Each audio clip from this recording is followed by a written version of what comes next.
18. Jailbreak. Chase typed a bit on a laptop that was left in Ryder's Adventure City bedroom. He had managed to crudely connect Busby to the laptop through a collection of wires. He managed to connect that to the hologram map layout of Adventure City, and was working on accessing Busby's files to see how it worked. Liberty and Marshall watched from behind as the police pup struggled. He wasn't as much of a tech whiz as Rocky or Ryder. This was getting difficult. The shepherd let out a growl to himself. He only had gotten so far as making the hologram appear. Liberty peered over his shoulder. Let me see that. No, I think I got it. Chase, stubborn as ever, continued to try and fiddle with it. The dachshund raised an eyebrow. You want to see Sky today or next week? Taking a moment to think that question over, he soon passed the laptop to Liberty, who began typing on it. Soon, she managed to access Busby's data. How'd you do that? Chase asked, in complete shock. I don't tell you guys everything about my life. She replied with a confident smirk. Now what do you want to do with this? See if it's connected to any of Sweetie's possessions. After a few minutes, Liberty stood up as a small red blip appeared on the Adventure City hologram. Apparently, the thing that's connected to her toy is near. Here. Liberty squinted at the hologram, able to recall certain locations because of her vast knowledge of Adventure City, but I've never seen this building before. You do know where it is though, right? Chase asked. Liberty smiled. You know it. All right, you guys, let's gear up. Marshall cheered. It'll be nice to finally be back in clothing. You guys had clothing? Liberty looked at the two pups, seeing that they had nothing but the broken pup tags and bandages on them. Marshall had his medical pup pack on, but the straps looked like they were going to snap at any moment, barely being held on by threads. Equals. Kai, Jack, Siren, Grandpa, and Marcy met in front of Jack's doghouse. So, what's the plan, Sky? Jack asked. Me? The cockapoo asked, surprised. Were you not the one that brought this whole idea of an escape up? Good point.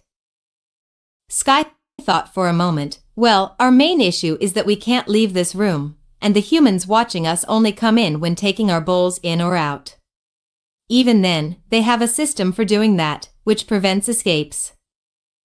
Siren raised a paw, so we would have to find a way for them to come in here instead. Very good, Siren. Sky gave him a kind smile. That's exactly what we need to figure out. And how would we do that? Marcy inquired. Jack, Grandpa, I'd assume you two were here the longest. Is there any way humans come in if they're not taking bowls or giving us bowls? Maybe when a dog dies. Jack replied, the humans are inhumane, but they at least have the sense to take dogs that die out of the rooms. Grandpa raised a paw. I could die. What? Siren shot up. Relax, boy, it'll only be pretend. The Yorkshire Terrier gently patted his head. If the humans come to get me, I could escape and get you guys a way out. You'll also like 480K 16.3K. That's very risky. Sky looked at the elderly dog with concern. I wouldn't want you to have to. Plus. Grandpa was already walking to the door. Come on, let's get on with it before I actually die. The terrier soon flopped down in front of the door. How will they know to get him? Sky looked at Jack. The mature German shepherd thought for a moment. Siren, use your special talent. But you and Marcy said I wasn't supposed to. Siren, howl. Sky looked between Jack and Siren with confusion as Marcy took a few steps back.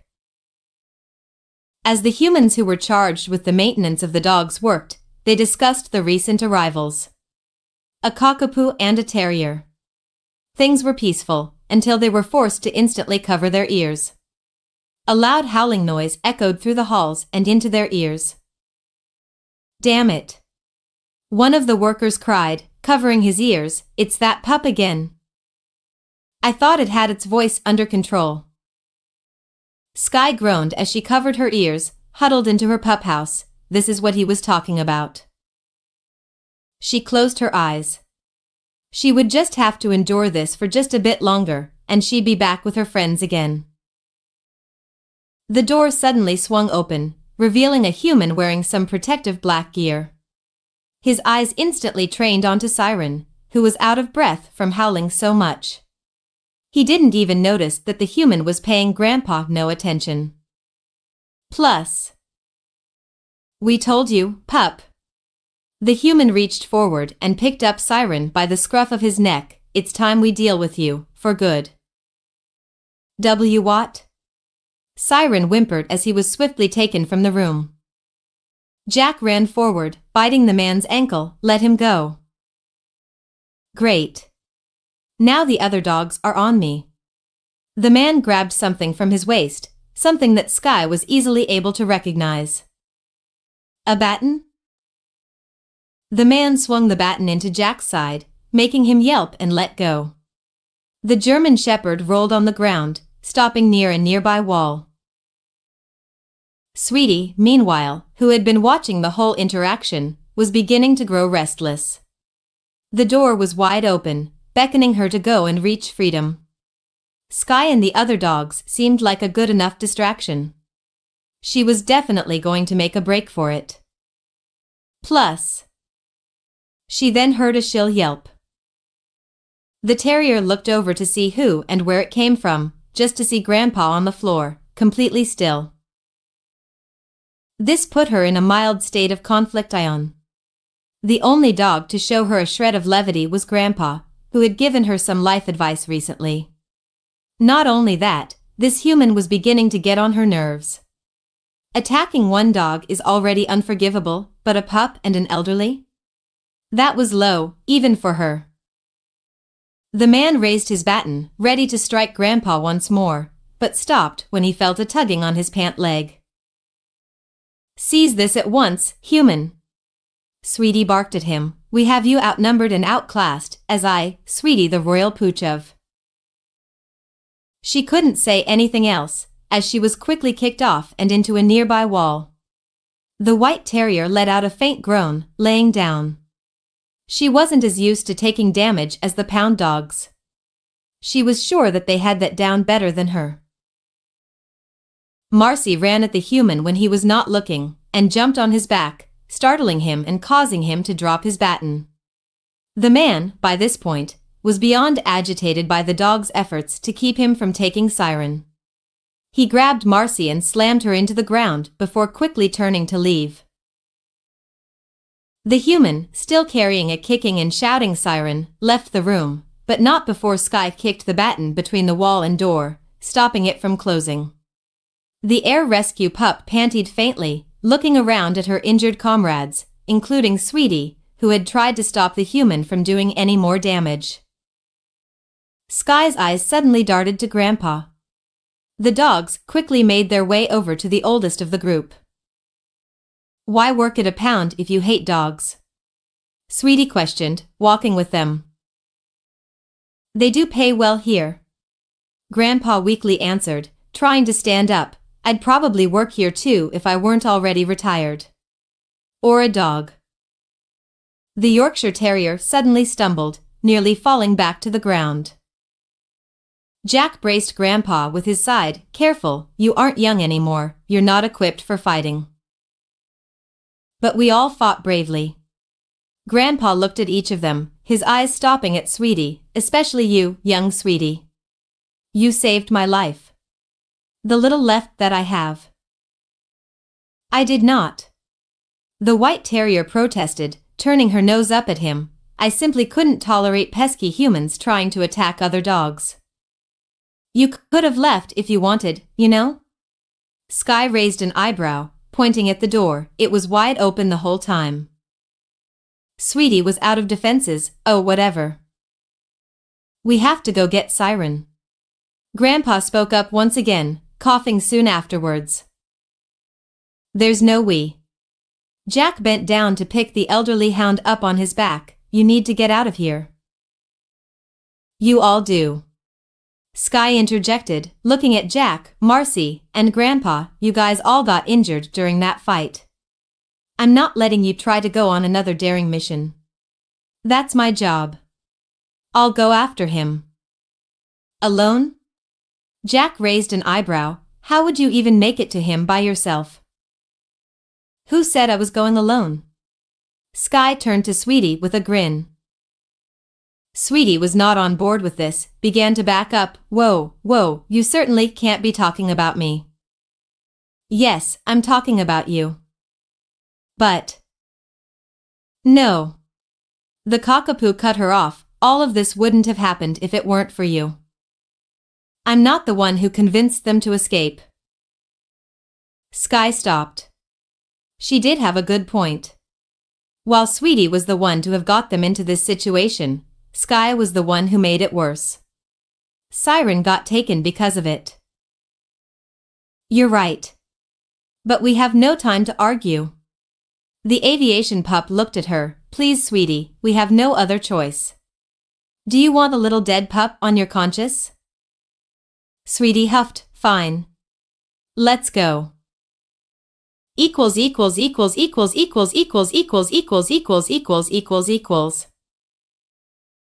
Wearing their Adventure City gear, Chase, Marshall, and Liberty finally arrived at the area where Busby was connected to, coming across a large building that had large bold letters printed on the front of it.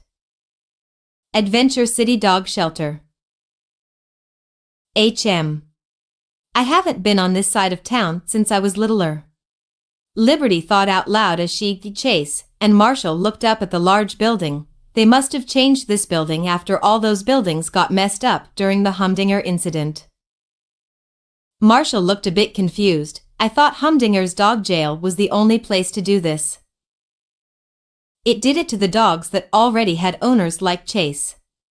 Liberty answered, but there are many strays found around Adventure City. This must be where they're put. Skye could be in here. Marshall and Liberty turned to their friend, who seemed to be in a daze. The Dally really couldn't blame him. It had been a hard week and a half for both of them. From nearly getting themselves killed at every location they came across, to the different emotions they felt over the course of their mission, things hadn't exactly been easy. Meanwhile, Chase's instincts were screaming at him, so much to the point where Chase could barely keep control of himself, falling into a state akin to a semi-catatonic state. Something was definitely wrong. His ears then shot up as he turned to his sworn brother. Marsh. The ground began rumbling. Oh, come on, not now. Liberty groaned with frustration. What's going on? Marshall asked shakily, stumbling as he tried to keep his balance. The dachshund began running toward the building. It might be an earthquake. Does this happen usually? Chase inquired as he and Marshall ran behind her. Happens all the time. It didn't happen while we were here. You were in Adventure City for like 2 days. The trio arrived at the door, looking up at the greatest enemy to ever grace dogkind. A simple, yet effective device that only humans could use. Crafted by the greatest masters of locking mechanisms, this device remained a constant annoyance to anyone who wasn't a human. The doorknob. 5. Chase stood at the door, stack up. Marshall, not missing a beat, hopped onto Chase's back, who let out a yelp. Injury. Injury. The continuous shaking of the ground, coupled with Chase's reaction to his wound being stepped on, proved to be a terrible match. The two wobbled and fell onto the ground, groaning faintly. Liberty, on the other paw, remained where she was standing. That was sad. 1. As Chase and Marshall got back on their feet, the door swung open, a few humans running out afterwards. Liberty managed to stop the door, raising an eyebrow at both Chase and Marshall. That was luck. The dachshund walked into the building. I prefer to call it situational convenience. 2. Marshall rolled his eyes as he followed behind. Let's hurry up, guys. Chase walked in last. This earthquake doesn't seem to be letting up. Equals.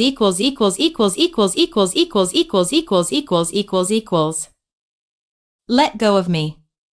The trio heard a voice shout as they were looking around the pound. The voice sounded young, not to mention absolutely terrified. Not sharing a word between them, they instantly rushed to where they heard the screaming. They ran in to see a little Labrador retriever being strapped down to a table by one human, another human preparing a syringe. I really don't want to know what that's for, Marshall remarked. We won't have to find out, Chase stated firmly in a hushed voice. Marsh, distraction. The Dally let loose a bark water cannon. Marshall's signature item came from his pack, soon spraying towards the men. What the? One of the men asked as he put his hands in front of his face. The PAW patrol? The other man asked, completely confused. The PAW patrol. Siren echoed, his tail beginning to wag erratically. You okay, little guy? Liberty asked as she and Chase ran over to the retrained pup. You guys are on the PAW patrol? Did you guys come to get Sky? The lab asked, looking at Chase. The shepherd's eyes became the size of saucers. Yes, the three stumbled as the rumbling beneath the building increased. Chase let out a sigh before turning to Liberty. I need you and Marshall to take this pup back to the lookout. I'll be right behind you. Liberty immediately understood what Chase was going to do, nodding softly. Why not just come with us? Siren asked. We might meet Sky when we get out. Chase found himself between a rock and a hard place. On one paw, he desperately wanted to see Sky again. She was the very reason he was even out there on an unexpected visit to Adventure City in the first place. It's not like he adored being there. It was tolerable after his first time back in Adventure City, but still unfavorable. On the other paw, he gave an oath to protect and watch those he was supposed to, and that included the residents of Adventure City as well. With the sharp exhale, Chase sat down and clenched his left paw over his heart, because we're the PAW patrol.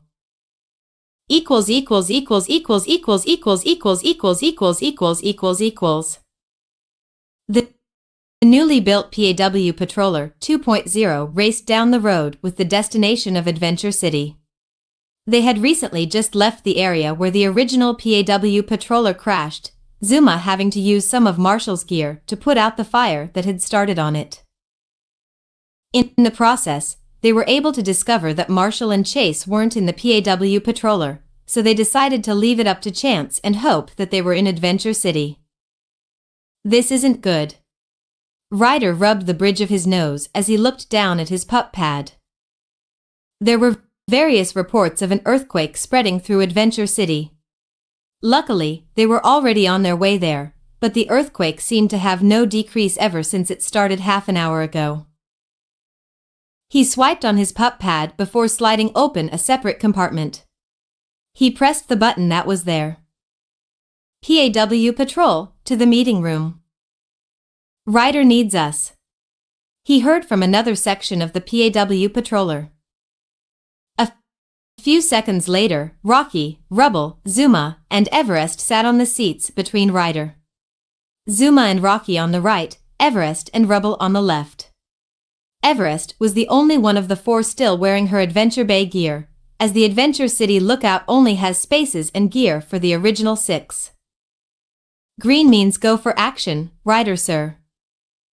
All right, pups, things aren't looking good in Adventure City.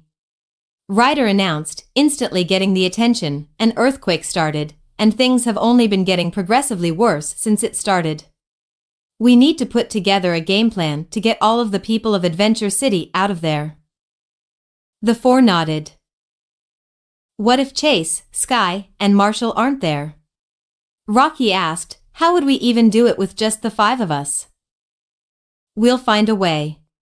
Even if they're not there, we still have to try our best with whatever we have left. The pups exchanged glances, smiles growing between them. He's right. Rubble added, after all, we're the PAW patrol. Zuma looked out of the window, thinking of his lost friends. The shepherd knew it was too late to avoid her gaze. Be careful out there.